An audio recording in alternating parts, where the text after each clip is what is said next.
మేము ఇచ్చినది కాదు. మేము చేసిన ఏకైక తప్పు ఒకటే ఒక చోట, నిజం గట్టిగా చెప్పలేకపోయినాం, చంద్రబాబు నాయుడు లాగా అబద్ధాలు మాట్లాడలేకపోయినాం. అది మా పార్టీ చేసిన అతిపెద్ద తప్పు. ఎందుకంటే వాళ్ళు ఈ భూము ఈ బీర్లను అన్నింటినీ చూపించేసి ఇవన్నీ జగన్మోహన్ రెడ్డి జే బ్రాండ్లని వాళ్ళంతగా ప్రచారం చేసినా కానీ, లేదా ఇవన్నీ తెచ్చినది తెలుగుదేశం పార్టీ ఆధ్వర్యంలోనే వాళ్ళ ముఖ్యమంత్రిగా వాళ్ళ టెన్యూర్లోనే తెచ్చారు అనే విషయాన్ని కూడా మేము గట్టిగా ప్రజల్లోకి తీసుకొనిపోలేకపోవడము మేము చేసిన అతిపెద్ద తప్పుగా భావిస్తున్నాం. వాళ్ళు చేసిన అబద్ధ మాటలు, కుట్రపూరితమైన అంశాలను మేము జనంలోకి రివర్స్గా కౌంటర్ పోయినాము అధికారంలో ఉన్నప్పుడు. ఎందుకంటే ఏ డిస్టిలరీ మేము ఇవ్వలేదు.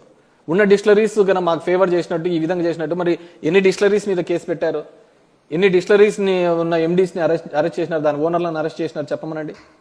So these are all bogus. అవన్నీ ఇచ్చిన పర్మిషన్లు అన్నీ కూడా చంద్రబాబు నాయుడే. డెఫినెట్గా వీఆర్ లీగల్ బ్యాటిల్ చేస్తున్నాం. ఇప్పుడు వాలంటీర్ల మీద పట్టిన కేసును కూడా వాళ్ళు ఏదో రివిజన్ పిటిషన్ వేయడం జరిగింది. చంద్రబాబు ఆ రోజు పవన్ కళ్యాణ్ 30,000 మందిని కిడ్నాప్ చేసినాడని చెప్పేసి, ఇవి చేసినారు, అమ్మాయిల్ని చేసినాడనే ఒక అంశం మీద వాళ్ళ నేమనెత్తిన దాని మీద కూడా మేము కౌంటర్ వాళ్ళ ఆ కేసును తీసేయాలని చెప్పేసి వేయడం జరిగింది. లేదు మళ్ళీ దాని మీద కోర్టుకు అప్పీల్ చేయడం. డెఫినెట్గా లాలో ఉన్న ఏ అవకాశాన్ని వదలకుండా ఖచ్చితంగా మేము కౌంటర్ చేస్తామండి.